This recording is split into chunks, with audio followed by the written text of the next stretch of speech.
আল্লাহর কাছে বিচার চান, আল্লাহর কাছে চান, আর কারো কাছে পাইতেন না। সরকারের ব্যবস্থা না করলে আমরা আর আমরা কিছু বলার নাই, আমরা এবার মরতে হবে। জালেমের দেশে জন্ম নিছি, এটা জনগণের সরকার, এখন এই মুহূর্তে কঠোর প্রতিবাদ হওয়ার দরকার, কিন্তু এটা কেন করতেছেন এটা আমরা আমাদের মনে সন্দেহ। এখন ভারতের বিরুদ্ধে কিছু বলতে চায় না, পশ্চিমাদের বিরুদ্ধে কিছু বলতে চায় না। আমাদের দেশপ্রেমিক সরকার আমাদের দেশে এখনো আসে না, তবে আশাবাদী আমরা তো একটা দেশপ্রেমিক সরকার ভবিষ্যৎ পাবো বলি। সরকার এটা না বলে যে কোনো ঘটনায় তো সরকারের মাথা গোলাতেছে না, এত কিছু হচ্ছে, এত কিছু যাইতেছে, সরকারের কি পদক্ষেপ নিতেছে এটা তো নিঃস্বাবে জানে। তো নতুন সরকার আছে তো হয়তো আঁকা বাঁকা কিছু বুঝেন না, লিয়াজও করে মনে হয় যেন তারা অবস্থান করতেছে। গেল 11 মাসে 34 জন বাংলাদেশি নাগরিককে গুলি করে হত্যা করেছে বিএসএফ, যার নির্মমতা উঠে এসেছে বিবিসির প্রতিবেদনে। আর এ নিয়ে এরই মধ্যে শুরু হয়েছে আলোচনা এবং সমালোচনা। কি ভাবছে সাধারণ মানুষ, তাই জানবো কালের কণ্ঠের নিয়মিত আয়োজন জনতার কণ্ঠে। আপনিও জানাতে পারেন আপনার স্বাধীন এবং নিরপেক্ষ মন্তব্য। সঙ্গে আছি আমি এম এ আকাশ। আমরা দেখেছি যে সীমান্ত হত্যাকাণ্ড অনেক বেশি বেড়ে গেছে। আমরা প্রত্যেকদিন নিউজ পেপারে দেখতেছি, যে ইলেকট্রনিক্স মিডিয়াগুলোতে আছে ওগুলোতে প্রায় দেখতেছি যে হত্যাকাণ্ড প্রত্যেকদিন সীমান্তে 1-2 জন করে মারা হচ্ছে। আমাদের বিএসএফ এই হত্যাকাণ্ডগুলো করছে, বা আমাদের সাধারণ জনগণ, কৃষক আছেন আমাদের সীমান্তে, তারা যাচ্ছেন, তাদেরকে যে কোনো একটা অজুহাতে নিয়ে যাচ্ছে এবং হত্যাকাণ্ড ঘটছে। ডক্টর ইউনূসের প্রতি আমাদের বিশ্বাস ছিল, ভাবছি উনি হয়তো এটা নিয়ে কঠোর একটা পদক্ষেপ দিবে বা তাদেরকে এরকম একটা বার্তা দিবে, কিন্তু প্রাথমিক পর্যায়ে যদিও কঠোর অবস্থা দেখতে পাচ্ছিলাম, কিন্তু পরবর্তীতে দেখতেছি উনিও অনেকটা নমনীয়তার তা দেখাচ্ছে ওদের বিষয়ে। ওই ধরনের হত্যা যদি চায়নার সাথে করতো, অন্য কোনো মিয়ানমারের সাথে করতো, তাহলে তাটার জব ওরা ওভাবে পাইতো। কিন্তু আমাদের কোথাও দুর্বলতার কারণে আমাকে পরাশক্তিতে শক্তি দেখানোর প্রয়োজন নেই, কিন্তু আমাদের তাদেরকে জবাবদিহি করতে বাধ্য করতে হবে যে কোনো অবস্থায়। সরকারের ব্যবস্থা না করলে আমরা আর আমরা কিছু বলার নাই, আমরা এবার মরতে হবে। জালেমের দেশে জন্ম নিছি, এই দেশটা জালেমে খাইয়া লাইছে, বাস কথা এটাই। এই দেশে জালেমে অত্যাচারী, জালেমে দেশটাকে স্বাধীন করাইছে একমাত্র ভারতে খাইবার লাগা।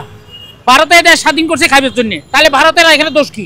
আল্লাহর কাছে বিচার চান, আল্লাহর কাছে চান, আর কারো কাছে পাইতেন না। যতটুকু জানি মানে তত্ত্বাবধায়ক সরকার, আগের সরকারগুলোর অবস্থা জানি না, তত্ত্বাবধায়ক সরকার এখন পর্যন্ত এটা পদক্ষেপ নেয় নাই হিসাবে, বা ইন্ডিয়ার বিরুদ্ধে বল নাই, লিয়াজও করে মনে হয় যেন তারা অবস্থান করতেছে। কিন্তু এখানে আমাদের মানে কোনো সে নাই, আমরা এর কোনো ইন্ডিয়ার বিরুদ্ধে কোনো কিছু পদক্ষেপ নিচ্ছে কি না এই ধরনের কিছু আমাদের জানা নাই, আমাদের তত্ত্বাবধায়ক সরকার, বুঝেননি। তো এখন জানি না সামনে নির্বাচিত সরকার আসতে কী করে, এটার বিরুদ্ধে তখন অবস্থা পরিপ্রেক্ষিতে বোঝা যাবে। কিন্তু এই মুহূর্তে ইন্ডিয়ার সাথে আমাদের কোনো সম্পর্ক খারাপ আছে বলে মনে হন না। সব মশার বিরুদ্ধে সুরক্ষা দিতে এলো বসুন্ধরা এক্সট্রিম অ্যারোসল, মশার বিরুদ্ধে এক্সট্রিম সুরক্ষা। প্রত্যেকে মানে তাদের গতি রক্ষা করার জন্য, সবাই সবার আধিপত্য বিস্তার করার জন্য, তাদের স্বার্থের জন্য, এটা কারোর প্রতি কেউ বিক্ষোভ বিরুদ্ধে যাইতে চায় না। এটা হলো তাদের মূল কারণ, তারা গদি, তাদের ক্ষমতা পাকাভুক্ত করার জন্য, টিকে থাকার জন্য। আশ্রয় নেওয়া আইনের একটা পদক্ষেপ নেওয়া উচিত ছিল, যেটা ওনারা গ্রহণ করে নাই। সরকার যদি বর্তমানে পদক্ষেপ না নেয়, আগামী ভবিষ্যৎ প্রজন্মে দেশের অবস্থা খুবই খারাপ হয়ে যাবে, তখন আমরাও নিরাপদ থাকবো কিনা তারও কোনো গ্যারান্টি নেই। আমি বিশেষ করে অনুরোধ করতে চাই যে সরকার যেন কঠিন একটা আইনের সাহায্যে নিয়ে কঠিন একটা পদক্ষেপ নেয় তাদের প্রতি, এবং তাদেরকে যেন উপযুক্ত পরিমাণ শাস্তি দেওয়া হয়। এটা তো নিঃস্বাবে জানে। তো নতুন সরকার আছে তো হয়তো আঁকা বাঁকা কিছু বুঝেন না, অনেক বাঙালি মারি গেলে আপনার অনেক মানুষ সীমানা গোয়া যাইতে পারে না, গুলি করিদের এটা বিচার তো নাই। তারা লগে বান্ধি রেখেছে, তারা লগে আপনার করে রেখেছে, আমাদের বাংলাদেশে কোনো এটা কোনো বিচার নেই। সরকার চুপ, এটা সরকার কি করবো? এটা তো ব্যাপার, এটা জনগণের কেন, এটা বোর্ডের সরকার নয়, এটা তো আপনার এর মধ্যে আইসে। সরকার এটা না বলে যে কোনো ঘটনায় তো সরকারের মাথা গোলাতেছে না, এত কিছু হচ্ছে, এত কিছু যাইতেছে, সরকারের কি পদক্ষেপ নিতেছে। আমরা তো আশা করছিলাম এগুলোর বিচার হবে, সরকার পরিবর্তন হয়েছে, এখন আমাদের এখানে বিচার হওয়ার দরকার। গতকালকে যে ফুলগাজীতে যে লোকগুলা হত্যা করি, তার হত্যা করলো, এগুলো কারণে বিচার এখনো পর্যন্ত কখনো হয় না। আমরা খবর দেখছি 3 জন লোক মারা গেছে, গুলি করে হাসপাতালে নিয়ে আসছিল গুলি করার পরে। তো আমাদের বিচার তো আমরা আশাবাদী। সরকারগুলো আমরা দেখছি দেশ স্বাধীনের পর থেকে পর্যন্ত নতজানু সরকার, নতজানু সরকারের কারণে ভারতীয় বাহিনীদেরকে সবসময় তারা এই করে তোষামিতের কারণে, ক্ষমতার কারণে, ক্ষমতা ধরে রাখার কারণে।